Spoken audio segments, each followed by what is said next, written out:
Assalamualaikum warahmatullahi wabarakatuh. Selamat datang di podcast Panrita, perbincangan seputar bumi Latemamala. Perkenalkan saya Erniwati Ningsi. Pada episode saat ini akan membawa Anda dalam perjalanan intelektual yang mendalam terkait dengan sinergitas inovasi daerah Kabupaten Sopeng. Nah, pada hari ini telah hadir narasumber kita dari Bapelit Banda, Bapak Insinyur Andi Zulkifli. Ya. Apa kabar Bapak? Baik Bu, baik host, terima kasih. Eh, Baik Bapak, terima kasih kami ucapkan dan tentunya kami ucapkan selamat datang di podcast Panrita. Dan pertama-tama tentu saya persilahkan kepada Bapak untuk menyapa pemirsa kita di podcast Panrita dan pemirsa yang ada di rumah. Baik, terima kasih host. Jadi selamat sore, selamat siang menjelang sore kita pada acara ini di podcast Panrita. Ini podcast ini menurut kami sangat baik untuk memberikan wawasan kepada masyarakat kita terkait dengan bagaimana pembangunan kita jalankan di Kabupaten Sopeng. Ya. Baik Bapak, terima kasih banyak.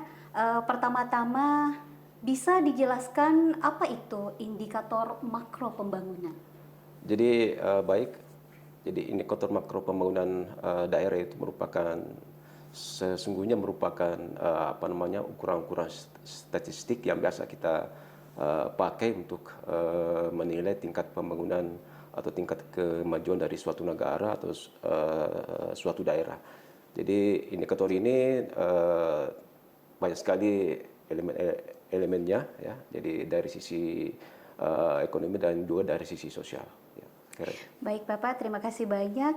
Selanjutnya indikator ini semacam rapor untuk suatu wilayah, benar apa bagaimana itu Bapak? Betul sekali. Jadi indikator makro daerah merupakan merupakan rapor bagi pemerintah daerah untuk melihat dan untuk menilai apakah pembangunan di daerah itu betul-betul dapat dijalankan dengan baik, kemudian juga secara efektif dan juga secara efisien.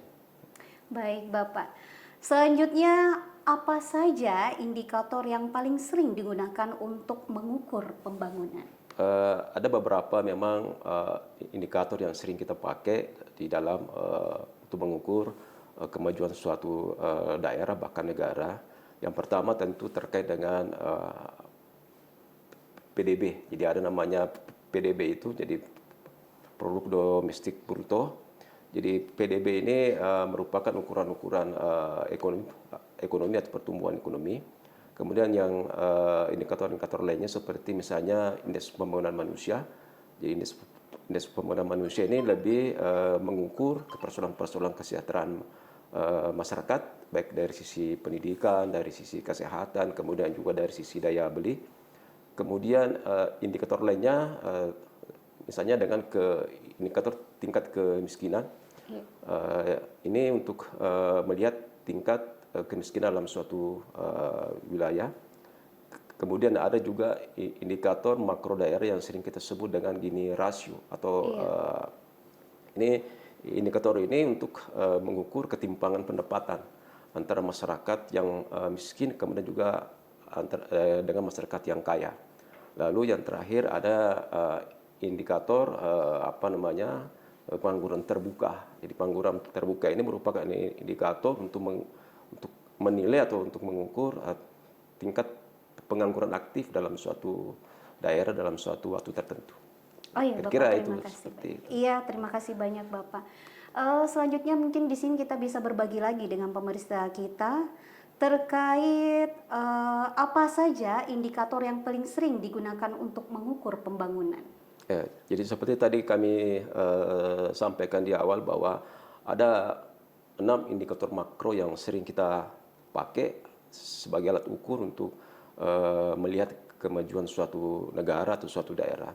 Yang pertama adalah pertumbuhan ekonomi. Jadi pertumbuhan ekonomi kita ini juga merupakan salah satu apa namanya yang bisa kita jadikan sebagai indikator untuk melihat perkembangan ekonomi dalam suatu wilayah. Kemarin kita di tahun 2021 kita punya pertumbuhan ekonomi itu 6,15%. Kemudian di tahun 2002 itu meningkat menjadi 6,18. Nah, di tahun 2023 ini kemarin setelah dirilis oleh BPS, itu pertumbuhan ekonomi kita 3,33. Ini terjadi karena memang waktu 2023 kemarin kita dilanda El Nino atau musim kemarau yang panjang, ini mempengaruhi sektor pertanian kita. Jadi kita di Sopeng itu yang menjadi penunjang utama pertumbuhan ekonomi itu adalah sektor pertanian. Nah, ini yang kemarin bermasalah sehingga pertumbuhan ekonomi melambat menjadi 3,3. Namun demikian ada sektor-sektor lain yang bisa juga mendukung, misalnya sektor konstruksi, sektor pengolahan industri pengolahan, sektor tambang dan seterusnya. Itu yang bisa merem penurunan pertumbuhan ekonomi kita tidak terlalu dalam. Iya. Kemudian ada indikator lain yang kita pakai di dalam mengukur pembangunan dalam suatu daerah itu adalah IPM. IPM ini adalah indeks pembangunan manusia. Jadi IPM kita memang dari waktu ke waktu atau paling tidak 3 tahun terakhir ini selalu positif pertumbuhan.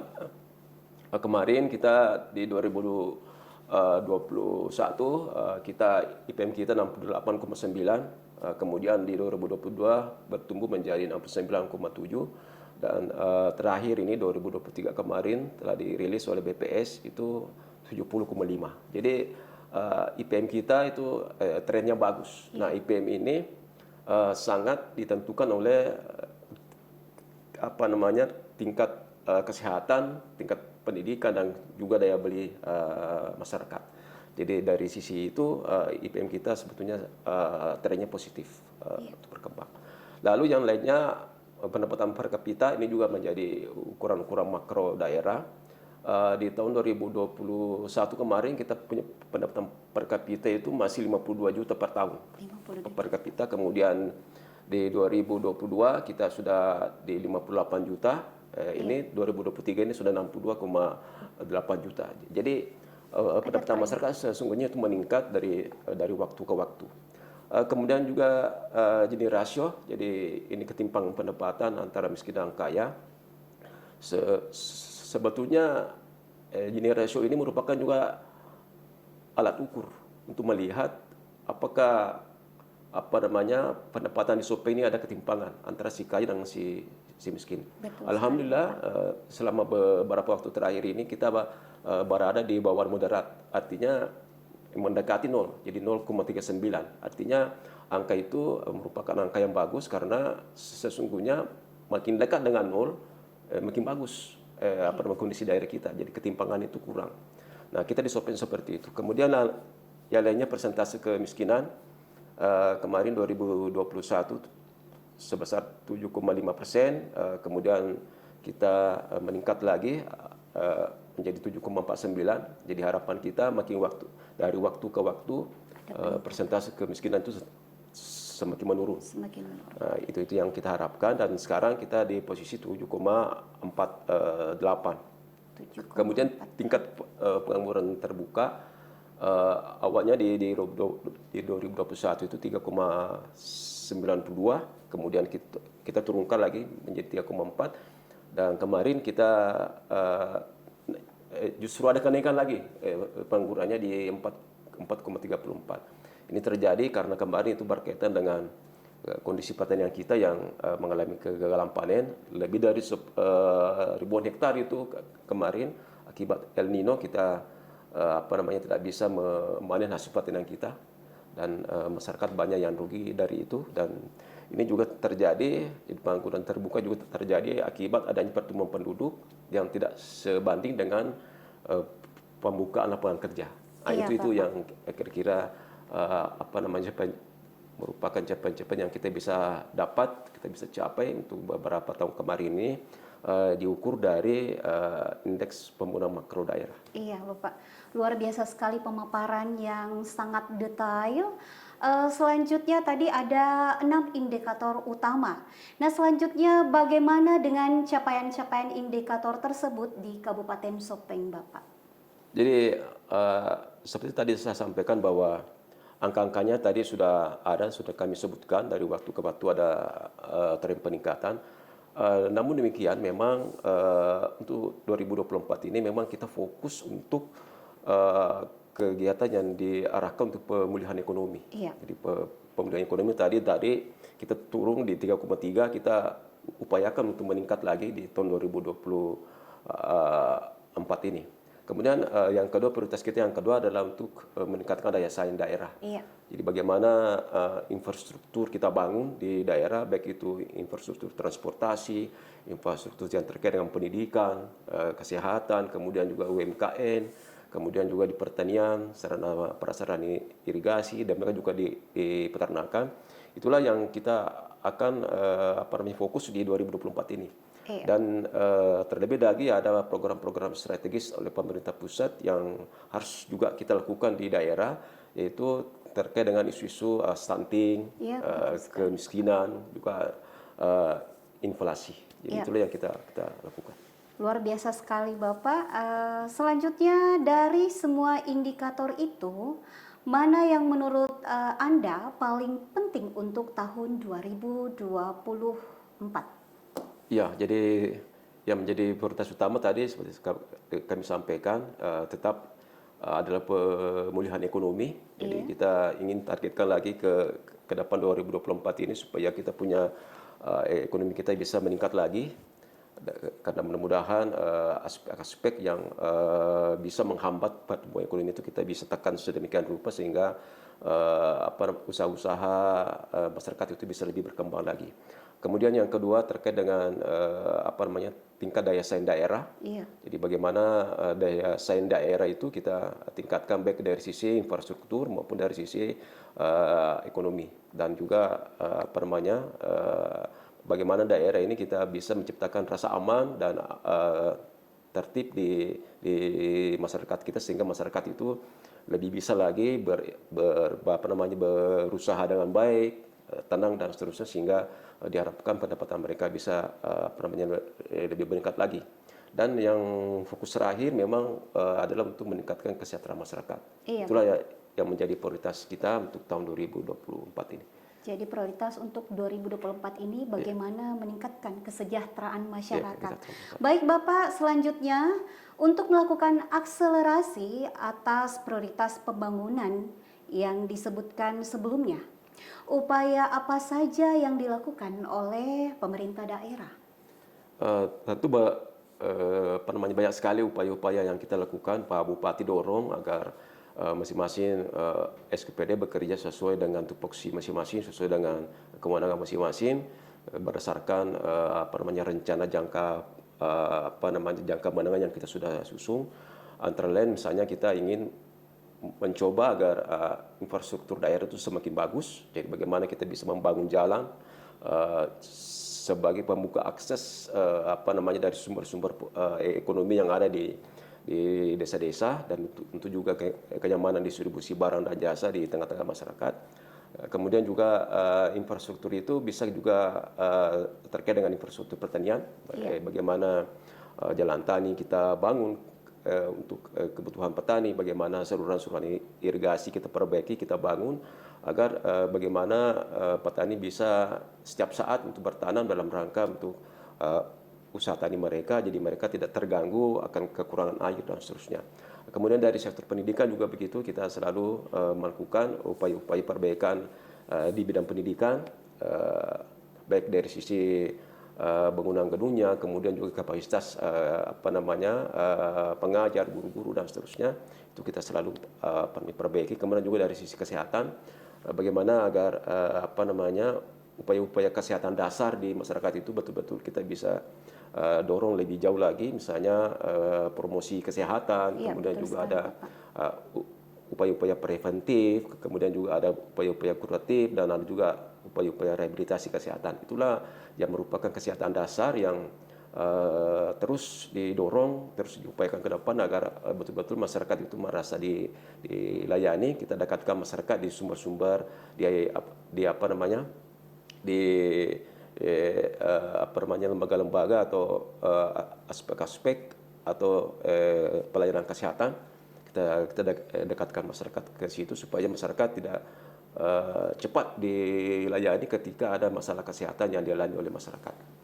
Iya, Itu Bapak. kira-kira yang kita akan dorong. Iya, luar biasa sekali pemaparan hari ini, dan tentunya upaya pemerintah untuk meningkatkan kesejahteraan, Ya. terutama bagaimana fokus kepada pertanian, pendidikan, dan kesehatan.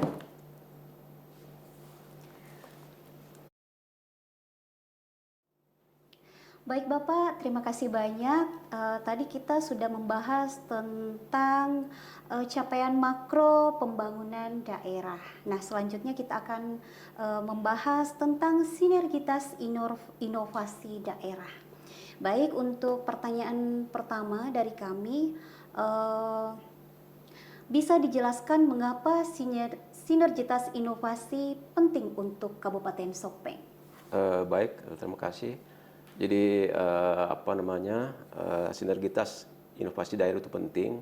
Sebagaimana kita pahami, kita di Kabupaten Sopeng ini terlalu banyak potensi yang kita miliki, terlalu banyak peluang yang kita miliki, tetapi kadang-kadang memang tidak bisa kita memanfaatkan peluang itu, tidak bisa kita memanfaatkan sebesar-besar potensi yang kita miliki karena memang apa namanya, ada permasalahan yang agak mendasar terkait dengan sumber daya manusia, kemudian teknologi dan seterusnya. Nah, oleh sebab itu kita mencoba membangun sinergitas inovasi di daerah, bagaimana kita membangun kolaborasi dengan berbagai pihak, baik pihak pemerintah dalam hal ini BRIN pusat dan PSKPDN pusat, untuk bersama-sama kita, termasuk juga masyarakat dan dunia swasta, untuk bersama-sama kita untuk membangun inovasi di daerah. Ini dilakukan dalam rangka untuk pemanfaatan tadi potensi-potensi yang kita miliki itu, baik dari potensi sumber daya pertanian kita, potensi sumber daya UMKM kita, juga pariwisata yang kita miliki, itu bisa kita nanti upayakan agar mereka bisa mempunyai daya saing yang cukup untuk kita kembangkan ke depan. Baik Pak, tadi kita membahas tentang potensi sumber daya pertanian, UMKM, dan pariwisata di Kabupaten Sopeng. Selanjutnya, inovasi berdampak nyata menciptakan solusi yang terintegrasi, efisien, dan berkelanjutan, dan memberi manfaat pada peningkatan kesejahteraan masyarakat dan daya saing daerah.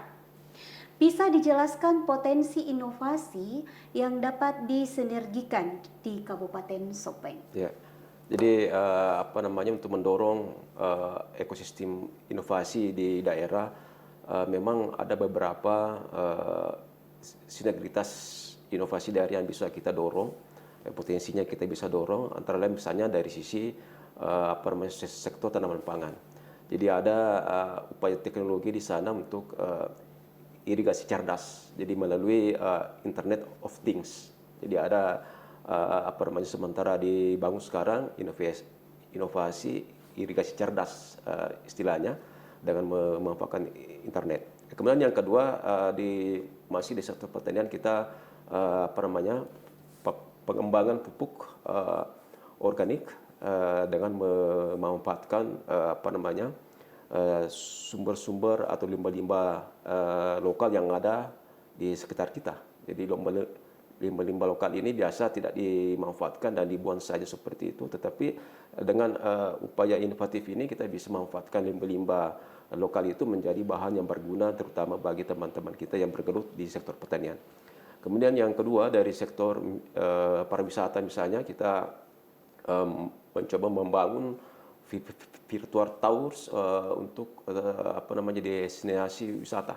Jadi bagaimana kita mencoba membuka diri untuk memperlihatkan wisata-wisata yang kita miliki melalui berbagai platform digital. Kemudian juga digitalisasi tiket masuk ke destinasi wisata yang ada di Kabupaten Sopeng. Kemudian yang lainnya juga terkait dengan misalnya UMKM. Jadi bagaimana UMKM kita dorong melalui teknologi inovasi misalnya, jadi ada platform digital untuk bagaimana memasarkan produk-produk online yang kita miliki. Iya. Yang kemudian yang kedua, bagaimana SDM para pelaku usaha itu kita tingkatkan melalui pelatihan marketing digital istilahnya. Jadi ada marketing yang kita akan berikan kepada mereka bagaimana cara memasarkan produk dengan baik, bagaimana cara memberi label produk dengan baik dan seterusnya. Itu nanti kita akan melakukan pelatihan. Namun demikian selama ini memang sudah ada inovasi-inovasi yang memang sementara jalan sekarang. Iya. Seperti misalnya Sutasoma, inovasi Sutasoma. Jadi inovasi Sutasoma ini memberikan kita pemahaman bahwa dalam inovasi ini yang kita dorong itu adalah bagaimana kita bisa mensinergikan melindungi masyarakat petani dari ketika mereka melakukan usaha tani. Jadi ketika mereka melakukan usaha tani, kita lindungi mereka. Iya, betul Jadi sekali. misalnya ada kecelakaan ketika mereka melakukan usaha tani, itu kita lindungi melalui inovasi ini. Iya. Inovasi Sutasoma. Kemudian yang lainnya juga ada PTSP dalam genggaman. Jadi bagaimana masyarakat yang ingin mengurus izin usahanya itu bisa lebih mudah, bisa lebih cepat, tidak ada biaya dan seterusnya, lebih berkualitas dan seterusnya. Jadi mereka dimudahkan. Ini juga dalam upaya untuk bagaimana supaya pelayanan publik yang dilakukan oleh pemerintah daerah itu betul-betul lebih bisa dirasakan oleh masyarakat kita. Kemudian yang lainnya juga ada inovasi, nama inovasinya itu Intan Liar. Jadi Intan Liar namanya. Jadi inovasi ini adalah berusaha untuk membuat pembuatan limbah-limbah tadi itu menjadi limbah-limbah yang dapat dimanfaatkan untuk masyarakat kita. Dan tentu juga masih banyak inovasi lainnya yang setiap tahun kita berikan ke daerah. Ya, luar biasa sekali Bapak. Banyak sekali inovasi-inovasi yang pemerintah Kabupaten Sopeng telah luncurkan, dan ini merupakan kabar gembira untuk masyarakat Kabupaten Sopeng. Baik Bapak, selanjutnya terkait kebijakan inovasi daerah. Strategi apa saja yang diambil pemerintah daerah Kabupaten Sopeng dalam hal mendorong pengembangan dan penguatan sinergitas inovasi daerah? Ya. Jadi baik, jadi ada beberapa memang kebijakan inovasi yang kita ambil, yang Bapak Bupati ambil, bagaimana supaya nanti ini kebijakan ini betul-betul bisa mendorong ekosistem inovasi di daerah. Jadi yang pertama itu adalah bagaimana kita bisa mengidentifikasi potensi yang kita miliki, mengidentifikasi masalah yang kita miliki. Karena dari situ inovasi bisa berkembang. Jadi karena inovasi antara lain yang kita lakukan itu dalam rangka untuk memudahkan pekerjaan-pekerjaan kita, baik dari sisi tata kelola pemerintahan, baik dari sisi pelayanan publik dan kesejahteraan masyarakat. Itu yang pertama. Jadi kita harus mengidentifikasi potensi, mengidentifikasi masalah yang kita miliki. Kemudian yang kedua, tentu kita harus membangun kerjasama lintas sektor dengan pemerintah pusat melalui badan riset dan inovasi nasional. Kita bangun itu dengan kemudian kita juga bangun hubungan sinergitas dengan perguruan tinggi, kalangan akademik. Kita juga bangun sinergitas dengan badan strategis kebijakan dalam negeri ini untuk juga untuk membangun inovasi di daerah. Kemudian juga kita membuka diri untuk berhubungan dengan misalnya kalangan perguruan tinggi, kemudian juga badan-badan yang terkait di provinsi. Kemudian yang lainnya kita mendorong upaya one against one inovasi. Ini one against one inovasi ini merupakan upaya juga yang kita lakukan atau strategi yang kita lakukan untuk mendorong inovasi di daerah. Jadi satu SKPD itu satu inovasi. Jadi satu ini juga SKPD, satu inovasi. jadi cara kita untuk mendorong inovasi di daerah. Kemudian yang keempat adalah kita melakukan lomba inovasi daerah. Jadi ini juga merupakan satu strategi yang dikembangkan di daerah, yaitu lomba inovasi daerah. Kita beri label Lata Mamala Inovatif Award. Jadi piala inovatif Lata Mamala istilahnya. Yang ini sudah kita lakukan sudah 2 tahun terakhir ini, dan kita nanti berharap dari Lata Mamala Inovatif Award itu kita bisa menjaring inovasi-inovasi yang ada di Kabupaten Sopeng. Kemudian yang selanjutnya kita juga mencoba membangun tim replikasi inovasi. Jadi timnya itu kita bangun replikasi inovasi ini. Jadi inovasi-inovasi yang sudah ada, yang kita sudah miliki, itu sudah mau direplik oleh daerah lain. Misalnya kita sudah bangun kerjasama dengan Kabupaten Tangerang, kita juga bangun kerjasama dengan Luwu Timur atau Luwu Utara. Nah inilah bentuk-bentuk strategi-strategi yang kita lakukan. Selain itu juga ada pengadaan aplikasi sistem informasi inovasi daerah Simdara di Kota Sopeng ini untuk mempermudah atau memperlancar kelancaran sistem pendataan inovasi daerah di Kabupaten Sopeng. Iya Bapak, terima kasih. Selanjutnya program inisiatif lainnya yang dilakukan oleh Bapelitbanda untuk penguatan sinergitas inovasi daerah baik dalam hal penguatan lembaga, pendanaan, dan SDM inovator, Bapak. Ya. Jadi beberapa memang inisiatif yang kita lakukan di Bapelitbanda. Jadi Bapelitbanda ini sebagai salah satu SKPD yang membantu Bapak Bupati untuk 2 hal. Yang pertama, membantu Bapak Bupati dalam sistem perencanaan pembangunan daerah. Kemudian yang kedua adalah terkait dengan penelitian dan pengembangan daerah. Itulah yang menjadi tugas atau fungsi utama Bapeda. Nah, terkait dengan inovasi ini memang beberapa hal yang kita inisiasi di Bapelitbanda. Yang pertama lah itu tadi bagaimana kita setiap tahun melakukan lomba inovasi daerah. Nah, ini lomba inovasi daerah tadi ini adalah ajang untuk bagaimana kita menunjukkan inovasi-inovasi yang kita miliki, kita lombakan. Di samping kita lombakan juga kita menjaring inovasi-inovasi baru di daerah.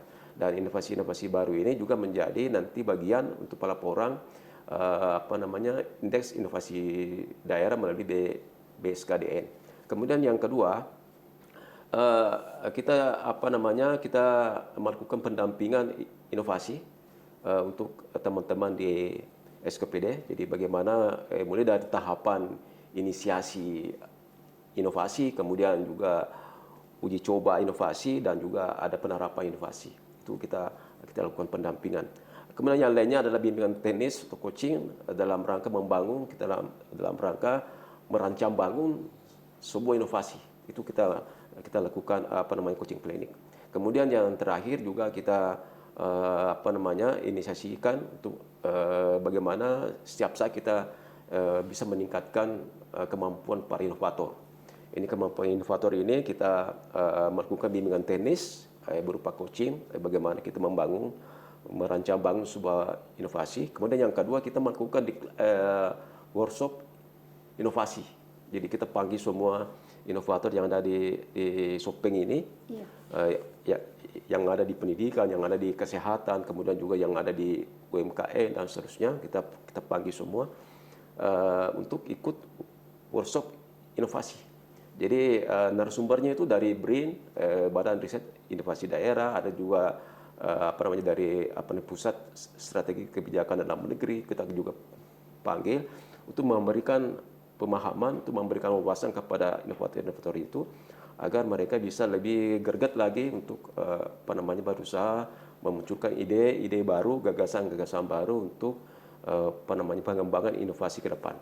Karena sesungguhnya inovasi ini sebetulnya adalah upaya untuk bagaimana supaya tata kelola pemerintahan di Kabupaten Sopen itu bisa lebih baik jalannya, kemudian juga bagaimana untuk meningkatkan kualitas dan akses pelayanan publik, dan juga yang lebih penting adalah bagaimana untuk meningkatkan daya saing daerah. Itu semuanya diharapkan bisa melalui inovasi-inovasi yang ada. Saya kira itu ya. Iya, luar biasa sekali, tergambarkan dengan sangat detail. Selanjutnya tentang evaluasi dan pengukuran inovasi daerah. Salah satu program inisiatif penguatan sinergitas melalui lomba inovasi dan juga merupakan evaluasi sekaligus mengukur implementasi inovasi. Bisa dijelaskan Bapak hasil yang telah dicapai sampai saat ini? Ya. Jadi memang ada beberapa hal yang menggembirakan yang kita telah capai terkait dengan sinergitas inovasi di daerah ini. Antara lain misalnya tadi seperti kami sampaikan, melalui upaya-upaya lomba inovasi di daerah, kemudian melalui karena lomba inovasi di daerah ini selain kita harapkan bisa menjaring inovasi-inovasi baru, dapat juga menjadi bahan pelaporan bagi kami di Bapetbanda untuk indeks inovasi indeks inovasi daerah yang nanti dikeluarkan oleh Kementerian Dalam Negeri. Itu manfaatnya. Kemudian selain itu kita akan mencoba setiap tahun untuk melakukan inovasi, tetapi evaluasinya kita lakukan setelah ada nilai dari Kementerian Dalam Negeri terkait dengan indeks inovasi daerah yang kita berapa sih sesungguhnya nilai indeks inovasi daerah kita. Jadi nanti setelah muncul itu baru kita bikin lagi evaluasi. Mungkin masih ada hal-hal yang mau diperbaiki, ada yang mau ditambah, dikurang dan seterusnya. Itu nanti setelah ada muncul nilai dari Kementerian Dalam Negeri terkait dengan indeks inovasi daerah. Kemudian di hal lain juga yang kita selalu evaluasi adalah karena inovasi ini merupakan atau indeks inovasi ini merupakan bagian dari indikator kinerja utama pemerintah daerah, sehingga mau tidak mau ini harus kita lakukan. Jadi kita lakukan perbaikan dari waktu ke waktu. Jadi selain menjadi indeks kinerja utama bagi pemerintah daerah, juga menjadi indeks kinerja kita di Bapetbanda, jadi inovasi ini. Jadi oleh sebab itu memang kita harus mendorong inovasi ini supaya dari waktu ke waktu betul-betul bisa memberikan dampak positif di pemerintahan daerah dan kesejahteraan masyarakat. Dan terakhir dari upaya-upaya itu semua, kemarin memang di tahun 2021 kita punya indeks inovasi 35 kalau tidak salah 35,45. Kita berada di urutan 213 dari 415 kabupaten kota se-Indonesia. Kemudian di 2022 kita meningkat lagi menjadi 53,02. Jadi di tahap ini kita berhasil posisinya naik dari urutan 213 menjadi urutan 115 kabupaten kota daerah inovatif. Jadi kita masuk dalam kategori daerah inovatif. Kemudian di 2023 kemarin kita turun lagi. Iya. Kita turun menjadi nilai kita di 43,38, dan kita turun jauh lagi ke bawah menjadi di urutan 213 dari 415 kabupaten kota.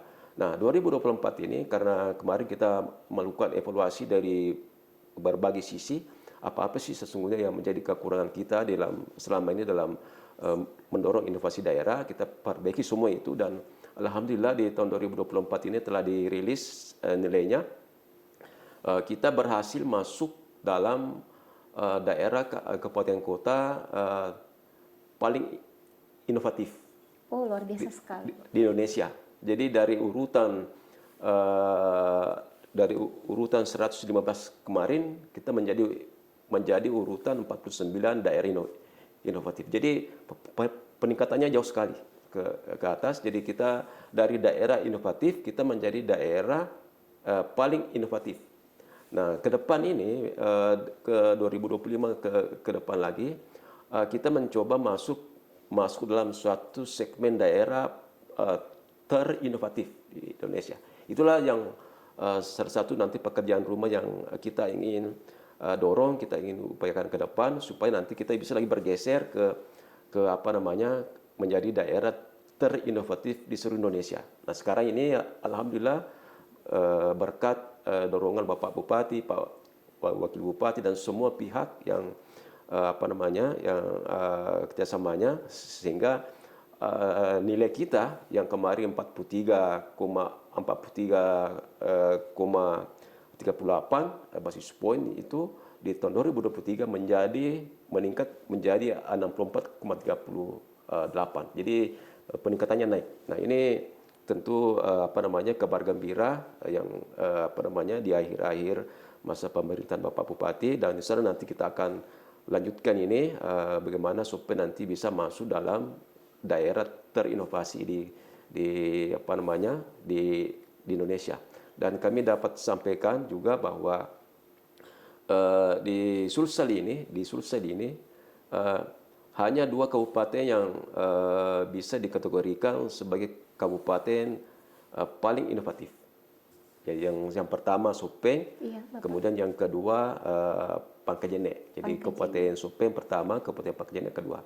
Untuk kota adalah Kota Palopo. Jadi hanya 3 itu saja daerah yang dari Sulsel yang bisa masuk dalam jajaran kabupaten kota paling inovatif seluruh Indonesia. Jadi kita sangat bersyukur sekali apa namanya iklim inovatif di Sopeng itu disiapkan oleh Pak Bupati, Pak Wakil Bupati mendorong kita semua di bawah ini untuk bagaimana supaya apa-apa yang kita lakukan, apa-apa yang Pak Bupati harapkan itu bisa membawa nilai atau nama baik untuk Kabupaten Sopeng ke depan lagi. Luar biasa sekali Bapak. Terkait dengan pencapaian Kabupaten Sopeng yang dari inovatif menjadi paling inovatif untuk selanjutnya terinovatif, luar biasa sekali. Dan closing statement Pak, kami berikan kesempatan untuk Bapak menyampaikan pesan kepada pemirsa yang ada di rumah. Baik, pada pemirsa yang kami hormati, ada beberapa hal yang apa namanya yang kami ingin sampaikan untuk mengakhiri kegiatan kita pada kesempatan ini. Yang pertama terkait dengan indikator makro pembangunan daerah. Jadi sebagaimana memang dipahami bahwa indikator makro daerah ini merupakan alat ukur untuk menilai kemajuan suatu daerah. Karena dari situlah potret pembangunan daerah itu bisa diperlihatkan di kalangan masyarakat. Jadi bagaimana Kabupaten Sopeng ini pemimpin Sopeng Bapak Bupati, Pak Wakil Bupati betul-betul tidak main-main, tidak bekerja setengah hati, betul-betul full bagaimana untuk mengedepankan pelayanan baik kepada masyarakat, tata kelola pemerintahan yang baik, kemudian menghadirkan kesejahteraan masyarakat juga, dan yang lebih penting lagi adalah bagaimana kita bisa untuk menambah daya saing daerah. Itu untuk yang untuk indikator pembangunan makro daerah. Kemudian untuk inovasi ke depan ini, karena apapun yang ke depan ini memang inovasi itu adalah suatu keniscayaan. Jadi dalam membangun Sopeng ke depan itu memang baik dari sisi tata kelola pemerintahan, dari sisi pelayanan publik yang berkualitas dan aksesnya lebih lancar, maupun untuk membangun daya saing daerah dan kesejahteraan masyarakat, memang hal yang tidak bisa kita pandang sebelah mata itu adalah bagaimana kita bisa berinovasi. Jadi berinovasi kita supaya kita mempunyai kinerja lebih bagus, pemerintah daerah mempunyai memberikan pelayanan publik kepada masyarakat lebih bagus, kemudian daya saing daerah juga kita bisa angkat melalui upaya-upaya inovasi daerah. Dan yang paling terakhir, yang paling penting bagi kita semua adalah bagaimana inovasi daerah itu bisa kita manfaatkan untuk menggali potensi yang kita miliki untuk dimanfaatkan sebesar-besar untuk kesejahteraan masyarakat. Itu yang menjadi poin utama daripada inovasi yang selama ini kita lakukan. Jadi kesejahteraan masyarakat, pelayanan masyarakat menjadi poin yang paling penting kita lakukan. Bagaimana supaya mereka itu merasa bahwa betul-betul pemerintah hadir ketika masyarakat membutuhkan itu ya. Kira-kira itu closing statementnya dari kami. Jadi mudah-mudahan para pemirsa bisa menangkap, bisa kita berbagi wawasan di tempat ini, berbagi informasi sehingga aspek-aspek yang mendorong, yang menjadi indikator pembangunan di daerah itu betul-betul bisa kita pahami, betul-betul kita bisa lihat bahwa pemerintah daerah itu hadir untuk masyarakat secara keseluruhan, untuk mensejahterakan masyarakat. Saya kira itu saja. Assalamualaikum warahmatullahi wabarakatuh. Waalaikumsalam warahmatullahi wabarakatuh. Terima kasih Bapak dan pemirsa. Tentunya luar biasa sekali materi pada hari ini dan narasumber yang sangat luar biasa sekali dari Sekretaris Bapelitbanda Bapak Insinyur Andi Zulkifli. Kami ucapkan banyak terima kasih Bapak. Pemirsa Pandrita, demikianlah tadi paparan dan ulasan terkait topik sinergitas inovasi daerah Kabupaten Sopeng. Demikian pemaparan materi pada hari ini dan bincang-bincang kita dengan narasumber kita yang sangat luar biasa. Dan kami ucapkan banyak terima kasih. Sampai bertemu lagi di Pandrita pastinya. Sekian dan terima kasih. Wassalamualaikum warahmatullahi wabarakatuh. Waalaikumsalam.